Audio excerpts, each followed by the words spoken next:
Refresh refresh. अरे हाँ निर्वाण, उस जोन में जिससे कम्युनिकेशन नेटवर्क जाम किया जाता है, शायद ये वैसा ही है ना? पर यहाँ खाली बंजर सी जमीन में ऐसा क्या है जो इस नेटवर्क को जाम कर रहा है? आगे चल के देखते हैं, चलो।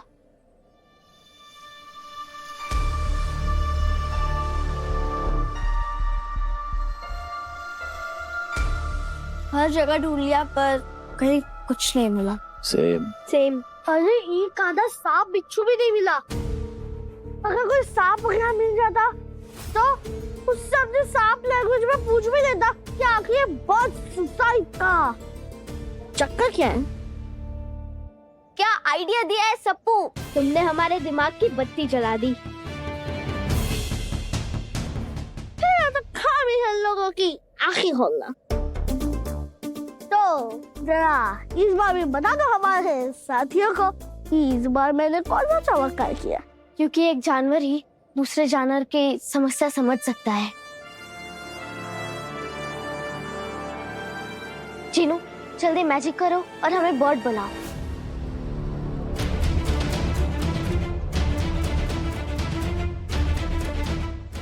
बर्ड?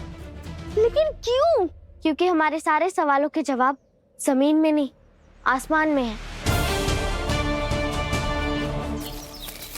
हमें उस झुंड में जाना होगा और पता करना होगा कि ये सारी चिड़िया मर कैसे रही हैं।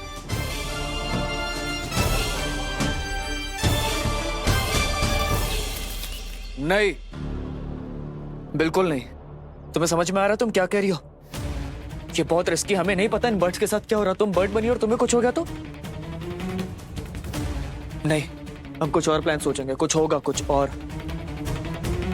नहीं पापा, और कुछ हो ही नहीं सकता। अगर हम ऐसे ही अंधेरे में तीर चलाते रहेंगे तो कुछ नहीं हो सकता। हमें ये करना ही होगा। सच जानने के लिए चीजों को हमें उनकी नजर से देखना होगा।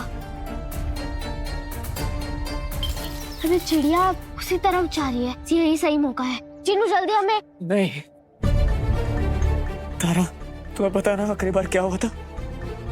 मैंने तुम्हें खो दिया था पिछली बार। महाकाल की कृपा से तुम मुझे मिली हो। प्लीज समझो बेटा, हम ये नहीं कर सकते। देख रहा है विनोद? हाँ, कौन विनोद? पेरेंट्स को एडवेंचर पे लाने का यही साइड इफेक्ट। हर बात पे नहीं नहीं नहीं। क्या प्रेम अंकल?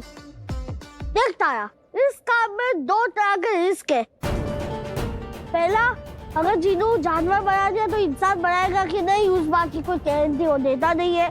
और दूसरा, वहाँ पर बर्ड्स के साथ जो हो रहा है वो तेरे साथ ना हो। सब्बू, तू मेरे टैलेंट पे शक मत कर। तुझे पता है मैं हर रोज एक घंटा प्रैक्टिस तो करता ही हूँ। और तुझे पता है मैंने जो है ना, मैंने कल तेरी दूध की बोतल गायब की थी।